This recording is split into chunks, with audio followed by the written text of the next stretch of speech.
जब किसी व्यक्ति को किसी घटना में अन्याय का अनुभव होता है तो वो घटना उसके अंतर को झकझोर देती, समस्त जगत उसे अपना शत्रु प्रतीत होता है।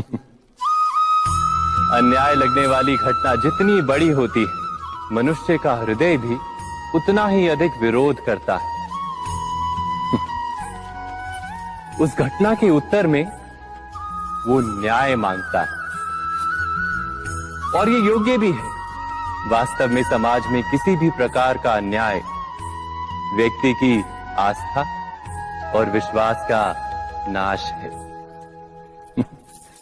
किंतु ये न्याय क्या है? न्याय का अर्थ क्या है? अन्याय करने वाले को अपने कार्य पर पश्चाताप हो और अन्याय भुगतने वाले के मन में फिर से विश्वास जगे समाज के प्रति। इतना ही अर्थ है ना न्याय का। किंतु जिसके हृदय में धर्म नहीं होता, वो न्याय को छोड़कर बैर और प्रतिशोध को अपनाता है। हिंसा के बदले प्रतिहिंसा की भावना लेकर चलता है। स्वयं भोगी हुई पीड़ा से कहीं अधिक पीड़ा देने का प्रयत्न करता है, और इस मार्ग पर चलते अन्याय को भुगतने वाला स्वयं अन्याय करने लगता है। शीघ्र ही वो अपराधी बन जाता है। अर्थात न्याय और प्रतिशोध के बीच बहुत कम अंतर होता है, और इसी अंतर का नाम है धर्म। क्या ये सत्य नहीं? स्वयं विचार कीजिए। व्यक्ति को जब उसके अपराध का दंड मिलता है, तब कभी कभी उस न्याय को देखकर मन कचोटता है। प्रश्न उठता है हृदय में कि जब वो अपराध हुआ था तब व्यक्ति भिन्न था। उसके पश्चात उसने इतने पश्चाताप किए, स्वयं में इतना परिवर्तन किया, फिर उसे दंड क्यों मिले? पर जहां आघात होता है वहां प्रत्याघात भी होता है। जैसा कर्म वैसा फल। यदि किसी को प्रेम दोगे तो सुख प्राप्त होगा, यदि किसी की हत्या करोगे तो मृत्यु दंड मिलेगा। जैसा कार्य वैसा ही न्याय। तो फिर प्रायश्चित और पश्चाताप का कोई मूल्य नहीं है? अवश्य है मूल्य। प्रायश्चित और पश्चाताप मनुष्य की आत्मा को बलवान करता है। आने वाले दंड को स्वीकार करने के लिए मनुष्य को तैयार करता है। अर्थात बिना प्रायश्चित के दंड स्वीकार करने का कोई मूल्य है? स्वयं विचार कीजिए। मनुष्य के हृदय में भय का साम्राज्य रहता है सदा।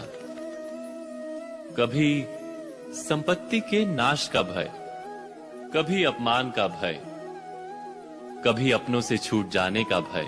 इसीलिए भय का होना सबको स्वाभाविक ही लगता है।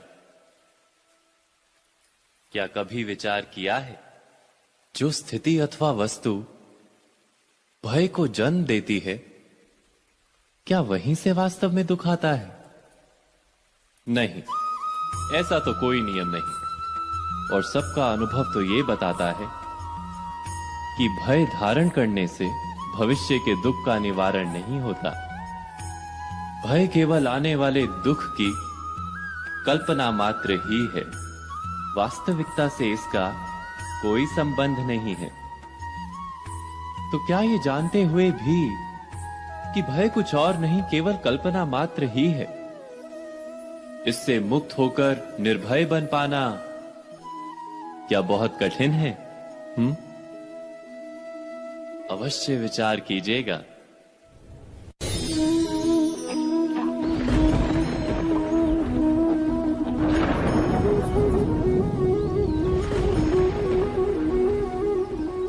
शकुनों और पूर्वाभासों के आधार पर हम भविष्य के सुख दुख की कल्पना करते हैं।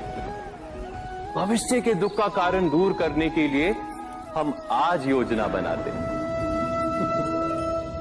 किंतु कल के संकट को आज निर्मूल करने से हमें लाभ मिलता है या हानि पहुंचती है? ये प्रश्न हम कभी नहीं करते। सत्य तो ये है कि संकट और उसका निवारण साथ जन से, व्यक्ति के लिए भी और सृष्टि के लिए भी। नहीं, आप अपने भूतकाल का स्मरण कीजिए, इतिहास को देखिए। आप तुरंत ही ये जान पाएंगे कि जब जब संकट आता है तब तब उसका निवारण करने वाली शक्ति भी जन्म लेती है। यही तो जगत का चलन है। वस्तुतः संकट ही शक्ति के जन्म का कारण है। प्रत्येक व्यक्ति जब संकट से निकलता है तो एक पद आगे बढ़ा होता है, अधिक चमकता है, आत्मविश्वास से अधिक भरा होता है, न केवल अपने लिए अपितु विश्व के लिए भी। क्या ये सत्य नहीं? वास्तव में संकट का जन्म है एक अवसर का जन्म, अपने आप को बदलने का अवसर, अपने विचारों को ऊंचाई पर करने का अवसर, अपनी आत्मा को बलवान और ज्ञान मंडित बनाने का अवसर। जो ये कर पाता है उसे कोई संकट नहीं होता, किंतु जो ये नहीं कर पाता वो तो स्वयं एक संकट है विश्व के लिए। विचार कीजिए। तो दोस्तों, ऐसे ही वीडियो देखने के लिए चैनल को लाइक, शेयर, सब्सक्राइब कर लो और हां, कमेंट में राधे राधे जरूर लिखिए। धन्यवाद।